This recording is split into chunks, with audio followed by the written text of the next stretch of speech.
My name is Charles Edel. I'm the Australia Chair here at CSIS, and today we're going to discuss our recent white paper, Shifting Tides, the National Security Implications of the United States Pacific Drawdown.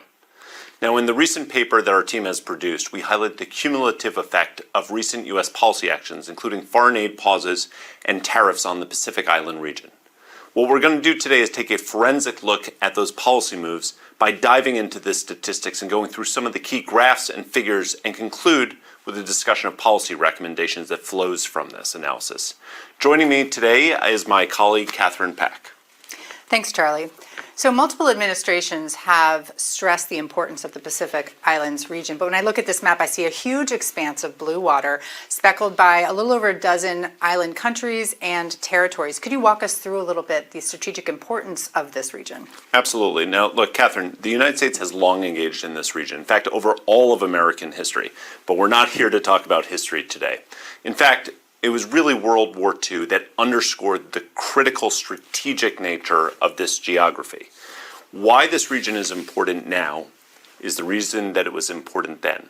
That having a potentially hostile power grab strategic purchase, strategic foothold in one or multiple of these island nations would allow it to cut the United States off from its allies and would present a whole host of problems on everything from commerce flowing into the region to the security of telecommunications. So while this is clearly strategically significant for America and its allies, over the past multiple decades, since the end of World War II, U.S. engagement has been episodic in how intensely it's engaged with this region and how much it's focused its resource and attention on it. And that's absolutely right, Charlie. However, over the past decade or so, as China has looked more to this region and increased its influence and activity there, the U.S. has really taken notice. Starting with the first Trump administration and then accelerating through the Biden administration, there was a lot more engagement in this region and also a lot more programming and resources headed to the Pacific Islands. So, Catherine, I'm hoping you might be able to begin walking us through the report, really the forensics of it. So recently, one of the policy actions we've seen is drawdowns to America's development assistance to the region. Can you walk us through some of the numbers and what they actually say about the implications for those island nations? Yeah, these USAID cuts have had a pretty devastating effect across the Pacific Islands region. Overall, the U.S. is only fifth in donors, fifth donor country to the region, and that's behind Australia, New Zealand, Japan, and China. However, what U.S. programming there is a really critical piece of the overall architecture of aid programming to this very economically challenged region. But as you can see from this slide, for several countries, 100% of U.S. aid programming has been cut recently, and that amounts to millions of dollars of lost programming on the ground. And while millions of dollars may be small in the budget for the U.S., these are really big numbers for these countries that are facing significant challenges across the board. And while the administration is still in the process of reviewing the entirety of foreign assistance, it has announced that about 90% of U.S. aid programming will be eliminated overall. And the logic behind these cuts has been to better align foreign assistance with U.S. national security priorities. Right. And of course, that in and of itself is not a flawed premise at all.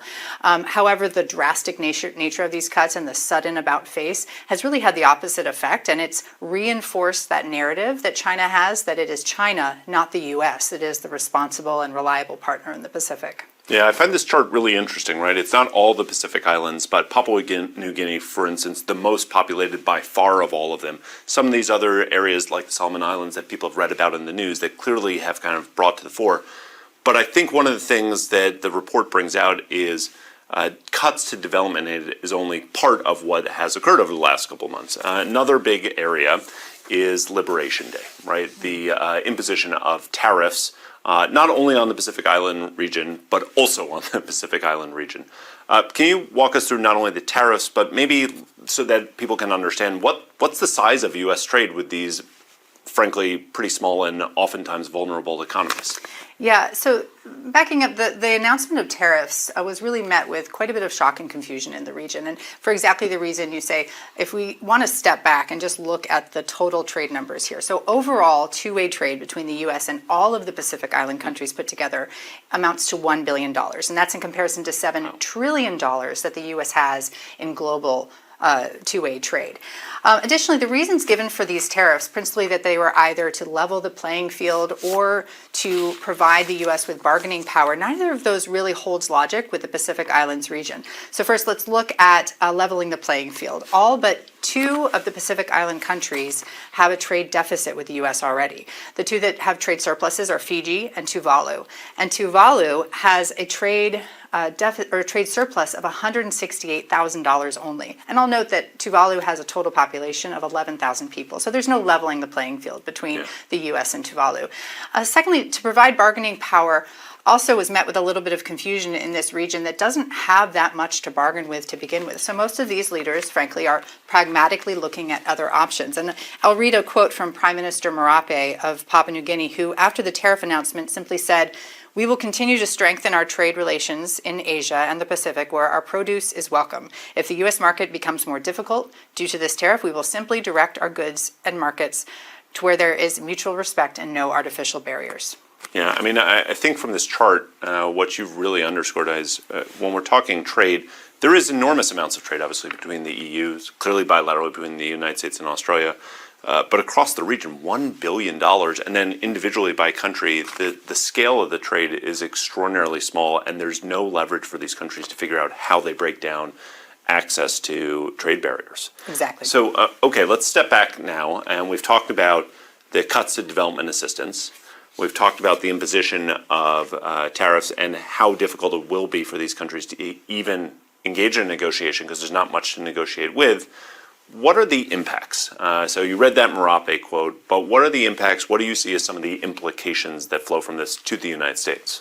So even in just the last few months, we've seen China swiftly move into the space that the U.S. is creating. And that's not just in gaps in resources or programming. This is really about that messaging that I was talking about, reinforcing the narrative of China as the strategic partner for these Pacific Island countries, vice the U.S. or other allies and partners. For example, China's ambassador to Fiji recently announced that there would now be direct flights between Nadi, Fiji, and Shanghai. And in doing so, he noted that given the global disruptions to trade that the U.S. was causing, this was a prime time for Fiji to be looking at establishing closer economic relations with China. China also just hosted the foreign ministers from across the Pacific Islands for the first time in China. And during that meeting, China announced more than 100 programs related to climate change for the region. And these were this was a very welcome measure for the region, given that climate change is the top national security threat for the Pacific Islands.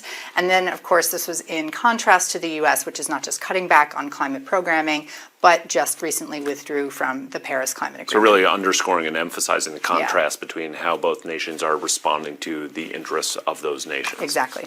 You know, look, you just mentioned Prime Minister Marape's comments from Papua New Guinea, but these are sentiments that seem to be being expressed more frequently across the Pacific. Prime Minister Rabuka of Fiji himself said, look, the world's bigger than the United States. We don't have anything to counter with, so we'll have to weather the storm and we'll have to roll with the punches. So I want to look at how the United States engages. These are new policy initiatives, but if the United States is going to correct course to make sure that it has as much influence and impact as it possibly can in the region, in the report that we've just written, what are some of the recommendations that we roll out? So we mentioned several recommendations in our report, but I'd like to highlight 2 here. First and foremost is the U.S. needs to follow through on existing commitments. And top among those is our compacts of free association agreements that we have with Palau, FSM, and RMI, Republic of Marshall Islands and Federated States of Micronesia. So these agreements not only give the U.S. unilateral defense access across the North Pacific, all the way from the Philippines across to Hawaii, but these agreements are also considered baseline for U.S. commitment to the entire region. So the second proposal, or the second policy recommendations that we had to do with trade. So tariffs are likely to remain a favorite tool of this administration, but outside of tariffs, there are other ways to meaningfully and pragmatically engage the Pacific region on trade. For example, we could support a Pacific trade representative in Washington, D.C. to engage with the business community and raise awareness among U.S. business community and business circles of opportunities that exist in the Pacific Islands region. Thanks, Catherine. I really appreciate that you highlighted those recommendations. I know there are a lot more than just 2 recommendations in there because this is meant to be not only analysis but also real meaty policy recommendations. So for those of you who would like to make sure that you understand the full suite of what we have laid out in this report, please make sure that you look at the report, Shifting Tides, the National Security Implications of the United States Pacific Drawdown, which you can find on csis.org. Thanks very much for tuning in and watching.